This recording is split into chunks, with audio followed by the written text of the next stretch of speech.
네, 하루간 경제 뉴스를 종합하는 시간 경제운입니다.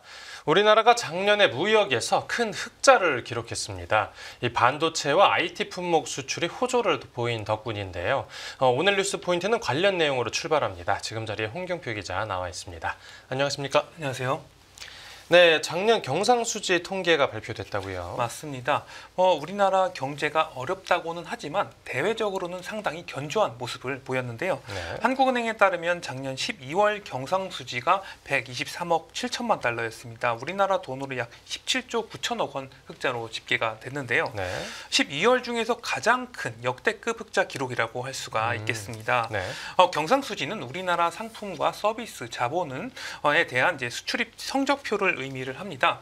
작년 전체적으로 봐도 연간 누적 경상수지가 990억 4천만 달러 흑자로 2023년에 3배를 넘어섰을 뿐만 아니라 2015년 1천억 달러에 이어서 역대 두 번째 큰 수치라고 할 수가 있겠습니다. 네, 그럼 수출하고 수입을 이제 각각 구체적으로 살펴보면요. 네, 12월 수출 금액을 보면 총 633억 달러로 1년 전보다 6.6%가 증가했습니다. 네. 반도체 IT 품목 증가세가 이어지고 승용차와 화학 제품 등 이제 비IT 품목의 감소세가 둔화하면서 수출 증가세가 높아졌고요. 품목 중에서는 정보통신기기와 반도체, 철강 제품이 늘었고요. 지역별로는 동남아와 EU, 중국, 일본, 미국 순서로 이 수출이 증가했습니다. 네. 수입도 같이 증가했는데 이게 4.2%가 늘었어요. 그러니까 수출이 더 많이 는 것이다 이렇게 볼 수가 있겠고요. 네. 원자재 수입은 줄었으나 자본재와 소비재를 중심으로 해서 3개월 만에 증가세로 돌아섰습니다. 품목별로는 가스, 원유, 석탄 등의 이제 수입이 줄었는데 수송 장비와 반도체 장비, 소비재 등의 수입은 늘었고요. 네, 그러니까 작년 실적은 좋았는데 네. 그럼 올해 수출 전망은 지금 어떻게 나오고 있죠? 네, 한국은행이 올해 수출에 대해서 좀 전망을 해봤는데요. 네. 한은은 작년에 워낙 우리나라 수출이 좋아서 올해는 그에 미치지는 못할 수 있겠으나 수출 상승세는 이어질 것으로 평가를 했습니다. 네. 수출이 15개월 연속으로 빠르게 증가했기 때문에 앞으로 증가세를 유지한다고 하더라도 규모가 많이 늘지 않으면 증가율 자체는 떨어질 것이라면서도 그렇다고 수출이 안 좋은 건 아니다. 이렇게 진단하기도 했어요. 네. 한국은행은 올해도 상당 기간 고사양 반도체를 중심으로 IT 부분 수출이 견조한 모습을 이어갈 것이라고 하면서 경상수지 흑자 규모 자체는 줄겠지만 여전히 상당히 큰 수준을 이어갈 것이라고 봤습니다. 네. 하지만 고사양 반도체와는 달리 일반적인 범용 반도체 같은 경우는 경쟁 심화로 어려움이 있을 것으로 분석하기도 했어요. 올해에도 경상수지 흐름에서 가장 중요한 리스크 요인을 꼽자면 미국 트럼프 정부의 통상 정책이라던가 이에 따른 주요 반응이라면서 시기와 강도를 계속해서 점검해야 된다 이렇게 진단하기도 했습니다. 네, 그렇군요. 이렇게 우리가 작년에 무역에서 재미를 보고 있을 때 이제 미국은 무역 적자가 역대 최대였다고요? 맞습니다. 미국이 무역에 있어서 그 역대급 손해를 본 것으로 나타났어요. 예. 무역 수지 적자가 작년에 사상 최대치를 이제 기록하게 된 것입니다. 네. 무역 수지는 수출에서 수입을 뺀 것이라고 볼 수가 있겠는데요. 일종의 국제 무역 손익이라고 볼 수가 있습니다. 네네. 미국 상무부는 작년에 무역 수지 적자가 9,184억 달러로 전년 대비 17% 증가했다고 밝혔는데요. 이게 역대 최대 적자 규모라고 할 수가 있겠습니다. 네. 수출이 3조 2천억 달러 가량으로 전년보다 한 4% 가량 증가를 했는데 수입이 4조 1천억 달러 가량 늘면서 무역 수지 적자 증가에 원인이 됐고요. 네. 작년 12월 무역 적자만 떼어놓고 보더라도 984억 달러로 전월 대비 24% 증가하는 모습이었습니다. 네, 그럼 대체 어떤 나라하고 무역하는데 이렇게 적자를 많이 본 겁니까? 역시 이 교역 국가별로 살펴봐도 중국과의 무역에서 적자 폭이 2,900억 달러 작년에 이게 무역 적자를 본 것으로 나타났습니다. 네. 그러니까 중국과의 적자가 가장 큰 것이고요. 그 다음으로는 유럽연합 EU로 약 2,300억 달러 가량이었습니다. 네. 그 다음으로는 이번에 관세를 부과하려다 유예한 멕시코였는데 멕시코가 한 1,700억 달러 정도 적자였습니다. 네. 이후로는 베트남, 아일랜드, 독일, 대만, 일본 순이었는데요.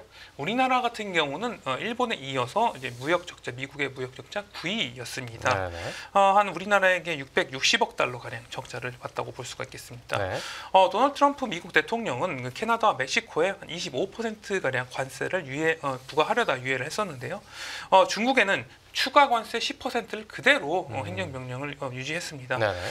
이 미국과 중국의 패권 경쟁도 영향이 있지만 이같이 거대한 중국의 무역 적자도 좀 영향을 준 것으로 보이고요. 네, 미국이 뭐 그래도 전통적으로 이게 무역 적자를 쭉 네. 이어오긴 했었는데 유독 작년에 이렇게 상황이 더 나빠진 이유가 뭡니까? 맞습니다. 이 작년에 세계 주요국들의 경제가 상당히 부진했던 반면에 미국은 2.8%의 성장률을 기록했어요.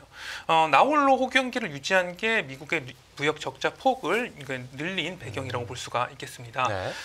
특히 미국 소비자들이 강한 달러와 가치화를 기반으로 해서 상대적으로 수입품이 저렴해지자 많이 소비한 것이 이 무역 적자의 큰 원인으로 또 볼 수가 있겠고요. 네. 반면에 미국 제조기업 같은 경우는 이 강한 달러와 가치 탓에 가격 경쟁력이 떨어져서 수출 부진을 면치 못했습니다. 네. 미국 자동차 부품 엔진 수출 등이 줄었고요. 그나마 외국인들의 미국 여행이 늘었고 금융 서비스 수출이 늘어난 것이 그나마 무역 적자를 보완하는 효과를 냈습니다. 네. 이런 무역 적자를 뭐 해소하기 위해서라도 결국은 트럼프 대통령이 관세 부과를 강행할 거라고 봐야겠죠. 맞습니다. 이미 도널드 트럼프 미국 대통령은 아까 말씀드렸다시피 캐나다와 멕시코에 25% 관세 행정명령 사인까지 했다가 이를 유예를 했고요. 네네. 지금 무역 적자 2위인 EU를 향해서도 관세 폭탄을 예고하기도 했습니다. 네. 현재는 뭐 우방국, 적국 가릴 것 없이 이 무역 적자에 상당히 좀 집착하는 분위기다 이렇게 볼 수가 있겠습니다. 예. 트럼프 대통령은 EU의 어떤 무역 적자를 뭐 학대다 이렇게 규정을 했고요. 강력하게 대응할 것을 시사하고 있습니다. 네. 예, EU도 미국의 관세에 대응해서 미국 빅테크 기업들을 타격할 계획을 또 검토하고 있다 이런 뉴스도 알려졌고요. 네. 다음에 미국의 무역 적자 4위가 베트남입니다. 그래서 상당히 전전긍긍하고 있는 상황이라고 볼 수가 있겠고요. 네. 베트남 정부는 보잉사 항공기를 또 구매할 것으로 약속을 했고 미국의 LNG와 첨단 기술 물건, 군사 장비 등을 구매해서 흑자폭을 좀 줄일 것을 시사하기도 했어요. 네, 우리도 대비가 필요하겠죠. 맞습니다. 아까 말씀드렸다시피 우리나라가 미국의 무역 적자 9위에 해당하는데요. 네. 이게 우리나라도 사실 역대급 흑자를 기록을 해서 우리나라 측면에서 보면 수출을 잘하고도 미국의 눈치를 보고 있는 상황이다.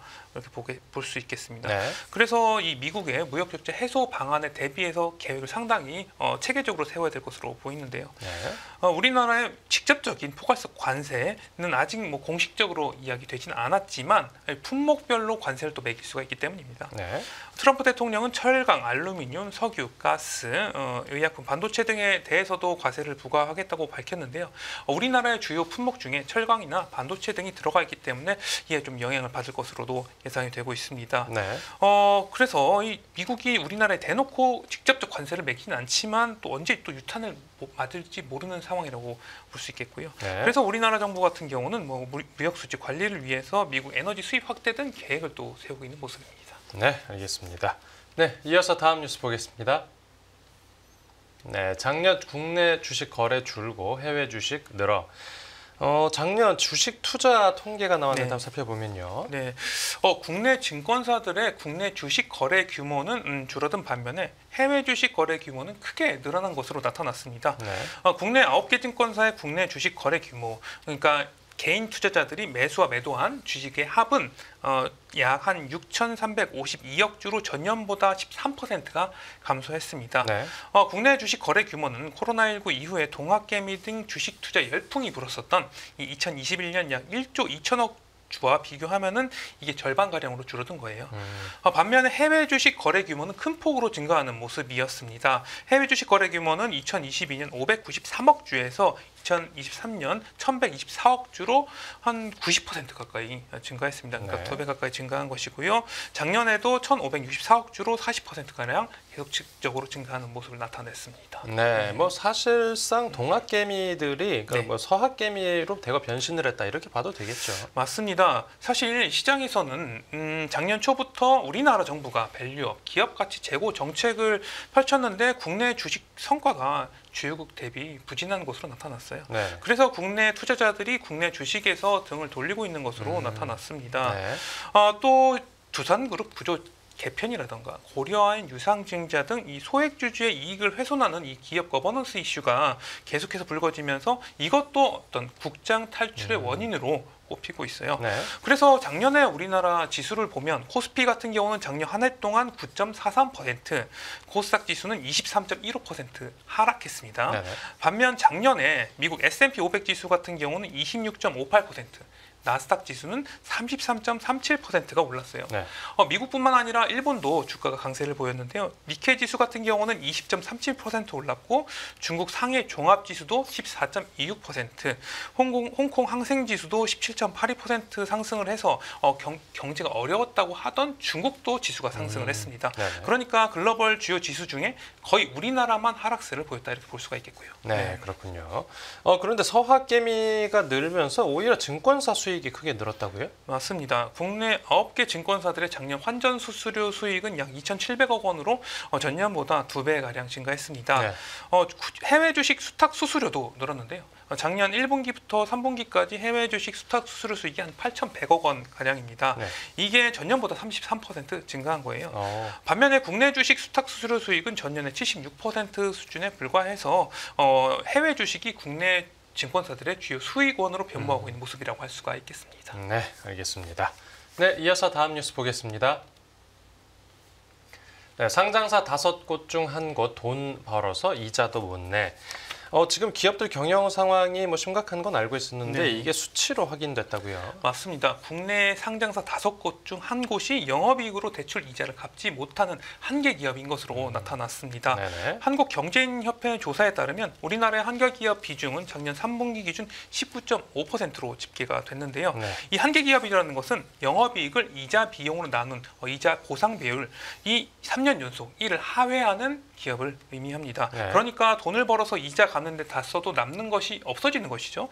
네. 그러니까 영업하는데 한계에 몰려있다 이렇게 보는 것입니다. 네. 한국경제인협회는 우리나라와 주요 선진 5개국을 비교를 했었는데 우리나라의 한계 기업 비중은 미국의 25%에 이어서 두 번째로 높았고 그 다음으로는 프랑스, 독일, 영국, 일본 순이었습니다. 네, 그럼 산업군별로 살펴보면 가장 힘든 곳은 어디였습니까? 네, 우리나라에서 이제 국내 업종별로 살펴보면 부동산업이 33%가 한계 기업이었습니다. 그러니까 3분의 1이 한계에 몰렸다 이렇게 볼 수가 있겠고요. 네. 결국 국내 부동산 경기 침체에 국내 기업이 직격탄을 맞고 있다. 이렇게 볼 수가 있겠습니다. 네. 그 다음으로 전문 과학 기술 서비스업이 24.7%였고요.